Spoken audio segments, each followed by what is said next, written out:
Assalamualaikum warahmatullahi wabarakatuh. Perkenalkan, nama saya Sundari dengan NIM 216121205.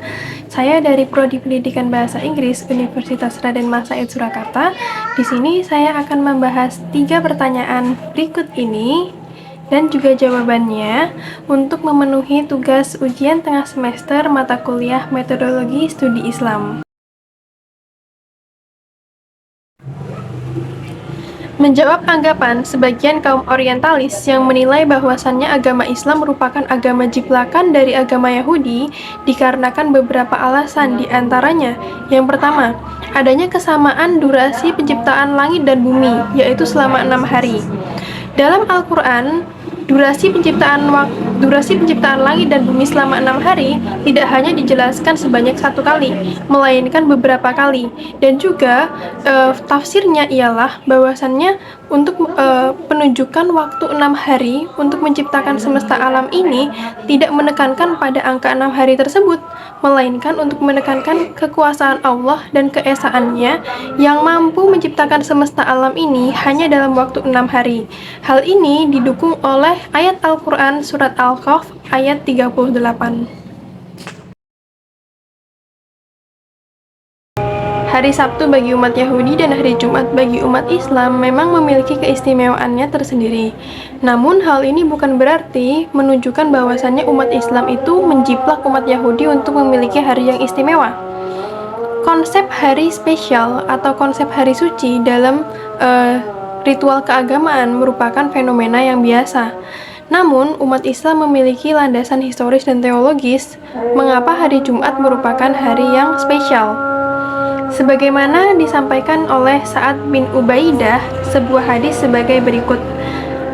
Di dalam hari Jumat terdapat 5 keutamaan. Pada hari Jumat Allah menciptakan Nabi Adam dan mengeluarkannya dari surga ke bumi. Pada hari Jumat pula Nabi Adam wafat. Di dalam Jumat terdapat waktu yang tiada seorang hamba meminta sesuatu di dalamnya kecuali Allah mengabulkan permintaannya, selama tidak meminta dosa atau memutus tali silaturahim. Hari kiamat juga terjadi di hari Jumat. Tiada malaikat yang didekatkan di sisi Allah, langit, bumi, angin, gunung, dan batu, kecuali ia khawatir terjadinya kiamat saat hari Jumat. Selanjutnya ialah adanya kesamaan 14 kosakata ada dalam kitab Al-Quran dan juga ada dalam kitabnya umat Yahudi, yaitu Taurat. Nah, kitab Al-Quran sendiri itu berbahasa Arab, kemudian kitab umat Yahudi itu berbahasa Ibrani. Nah, hal tersebut, kesamaan tersebut tidak bisa diartikan bahwasannya umat Islam itu menjiplak umat Yahudi.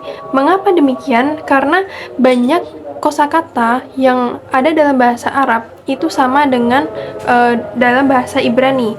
Hal ini disebabkan oleh salah satu faktor di mana bahasa Arab dan bahasa Ibrani memiliki akar kata yang sama. Selain itu, fenomena ini juga merupakan fenomena umum dalam bahasa-bahasa Semit. Sebagai contoh, antara nama Aisyah dan juga yang Aisyah merupakan bahasa Arab dan juga kata Ishah dalam bahasa Ibrani. Aisyah dalam bahasa Arab memiliki arti istri, demikian juga Isha dalam bahasa Ibrani memiliki arti istri. Selanjutnya yang keempat ialah pernyataan bahwasannya Nabi Muhammad belajar agama Yahudi saat perjalanan ke Syam. Nah, hal ini tidak menjadi dasar yang kuat untuk membuktikan bahwasannya agama Islam merupakan agama jiplakan dari agama Yahudi. Selain itu, hal ini didukung oleh fakta bahwasannya Nabi Muhammad merupakan seorang yang ummi atau seorang yang buta huruf, tidak dapat membaca. Dan juga bagaimana mungkin Nabi Muhammad bisa mengutip kitab-kitab Taurat apabila Nabi Muhammad tidak bisa membaca dan juga tidak bisa menulis. Selanjutnya ialah metode dan metodologi untuk permasalahan tersebut. Nah, untuk metodologinya atau ilmunya dapat menggunakan pendekatan komunikatif. Nah, kemudian untuk metodenya atau caranya dengan menggunakan pendekatan komunikatif tadi, maka caranya ialah dengan cara sang suami berkomunikasi kepada sang tetangga untuk meminta air kelapanya. Nah, selain itu, selain menggunakan metode komunikasi ini, juga dapat menggunakan metodologi pendekatan muamalah, di mana pendekatan muamalah secara spesifik adalah al-bai', jual beli.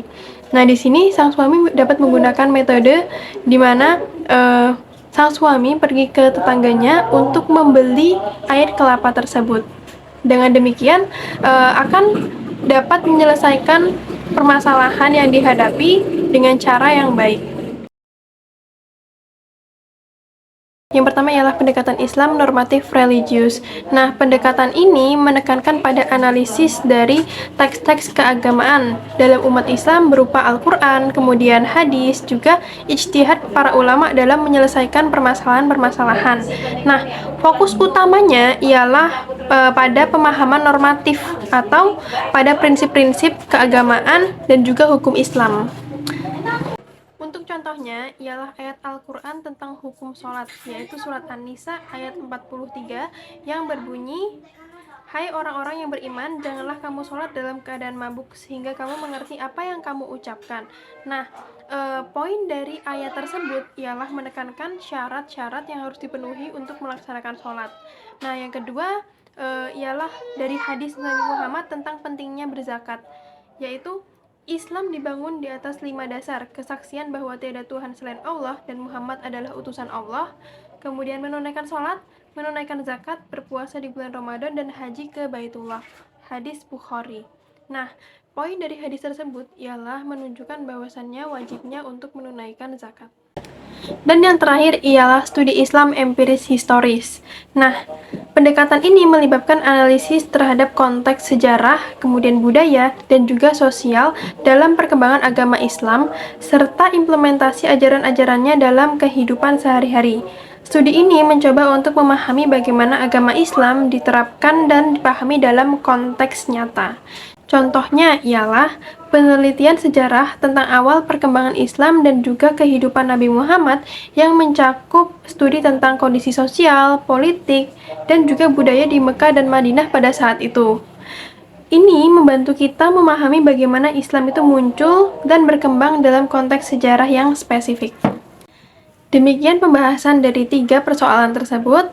Sekian dari saya, terima kasih. Wassalamualaikum warahmatullahi wabarakatuh.